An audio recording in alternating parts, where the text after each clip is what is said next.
নমস্কার বন্ধুরা, সুস্বাদে তোমাদের সবাইকে স্বাগত। আজকের ভিডিওতে ভীষণ পরিচিত একটা পটলের প্রিপারেশন তোমাদের সাথে শেয়ার করব। আমার আজকের রেসিপি দই পটল। পটল রান্নায় স্বাদ বদল করতে বানিয়ে নিতেই পারো নিরামিষ দই পটলের এই রেসিপিটা।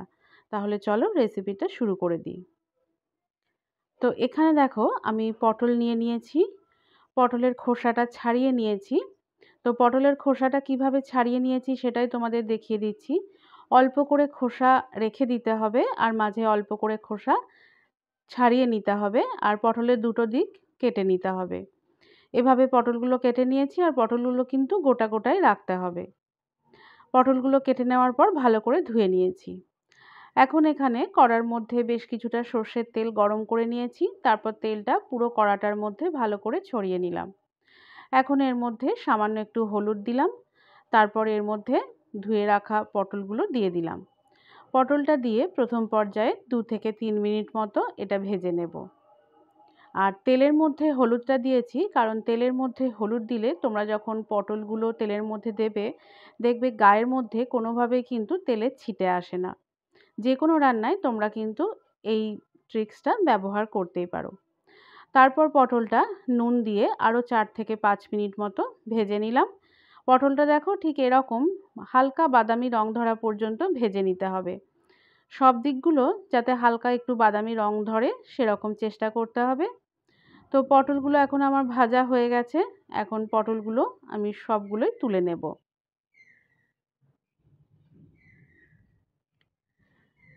এখন ওই তেলের মধ্যেই দিয়ে দিচ্ছি গোটা জিরে, গোটা গরম মশলা অর্থাৎ এলাচ, লবঙ্গ, দারচিনি আর তেজপাতা।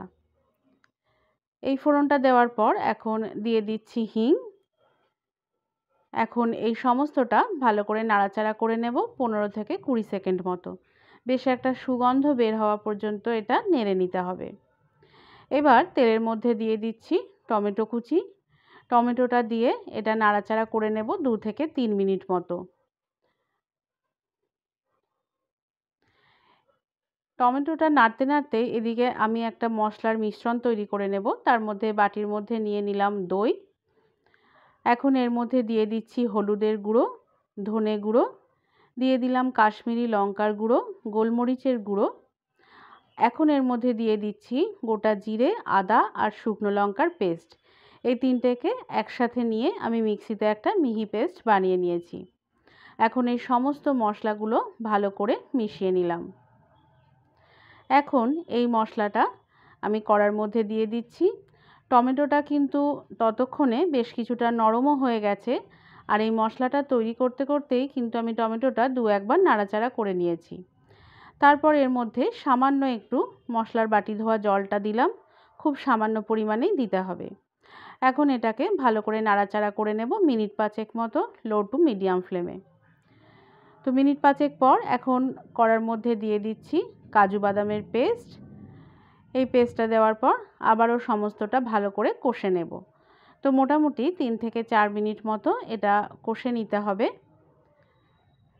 নাড়াচাড়া করে নেওয়ার পর যখন দেখবে বেশ এরকম ঘন একটা টেক্সচার চলে এসেছে গ্রেভিটার, এই পর্যায়ে এখন এর মধ্যে দিয়ে দেব আমি মশলার বাটি ধোয়া যে জলটা আছে সেই জলটা দিয়ে দিলাম। তারপর এর মধ্যে কাজু বাদাম পেস্টের বাটি ধোয়া জলটা দিয়ে দিতে হবে। খুব বেশি পরিমাণে জল কিন্তু দেওয়ার কোনো প্রয়োজন নেই। এবার এর মধ্যে পরিমাণ মতো নুন দিয়ে দিলাম, আর দিয়ে দিচ্ছি সামান্য একটু চিনি।